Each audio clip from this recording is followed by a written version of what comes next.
You could tell he was only putting it on. He was rarely seen without a cigarette burning in his mouth. He'd always been fond of cigarettes, but was fast becoming what was known as a chain smoker. It was the same with drink, his intake of the hard stuff having gone up by a mile. "Are you sad you're leaving, Bernie boy?" Ray asked at the party, thinking that was the reason for his miserable gob. "Of course I am, Ray. I was born and bred in Dublin. The thought of leaving is tearing me guts apart." "Well, stay, Bernie, stay. There's not a single soul here that wants to see the back of yous. Aren't we all like one big happy family?" Patrick Adams, Dick O'Neill, Bernie and Ray himself had met at Trinity College in Dublin, where they'd been taking their various degrees. They had remained friends ever since. Ray was fonder of Bernie, Patrick and Dick than he was of his own brothers. "It's not possible," Bernie sighed. "Anyway, it's time for a change. Things have to move on, progress, or you just get stuck in a rut for the rest of your life. Like I said, I'm moving for me own and me girl's sake. We could well end up in London one of these days." The party was well over by midnight, a good 5 hours before Bernie's parties usually came to a riotous end. After everyone had gone, he urged his daughters to go to bed straight away. "I've changed me mind. We're leaving early tomorrow, instead of Monday," he told them. "Are yous all packed and ready to go?" Patricia and Tara agreed they were, but Aideen, always the awkward one, nearly had a fit. "I'm not nearly ready, Daddy," she said angrily. With her dark red hair and green eyes, she was the only one to take after her dad, except she didn't possess hardly any of his charismatic ways. The other girls resembled their pale, golden, long-deceased mother.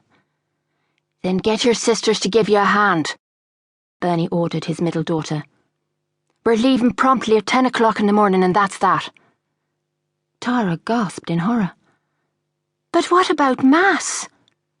"You'll just have to go to the 7 o'clock, her father snapped. "But Daddy," Patricia, the eldest, reminded him, "all of our friends are coming tomorrow to say goodbye." They'd been invited to afternoon tea. "Well, they'll just have to say goodbye to the empty air," said Bernie, "because you'll all be on the boat sailing to Liverpool." "Also, Daddy," Aideen said crossly, glaring at her father. He didn't scare any one of them the least little bit. "I really think we should stay up and take the plates and glasses out to Nora for her to wash, as well as help her tidy up a bit." The downstairs rooms were littered with the detritus of the party. "Go to bed, the lot of yous," Bernie yelled, "or I'll put you over me knee, one by one, and give you a good spanking." Tara laughed.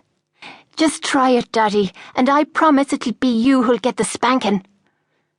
Nevertheless, all three went upstairs to bed. They might not be scared of their charming daddy, but they loved him and didn't want him upset. They could tell something was wrong and didn't want to make things worse. It was February and it was freezing. There were specks of frost in the air, being blown to and fro by an icy wind when Bernie Kelly and his shivering girls left the house by Phoenix Park the next morning. A car was parked outside to take them to Dunlegair, from where the boat sailed to Liverpool, as well as a van for their luggage. Each girl carried a little valise that contained nightclothes and toiletries. It might be a while before the trunks could be opened, Bernie had explained. A tearful Nora stood on the steps and waved goodbye. It was warm on the boat, in the first-class lounge, though the sea outside was the colour of dirty pea soup, according to Aideen, who had a way with words and a vivid imagination. A fierce wind whistled wildly.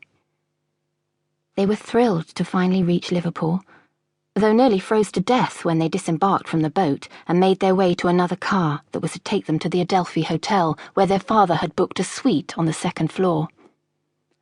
Their new house wasn't quite ready to move into, Bernie explained.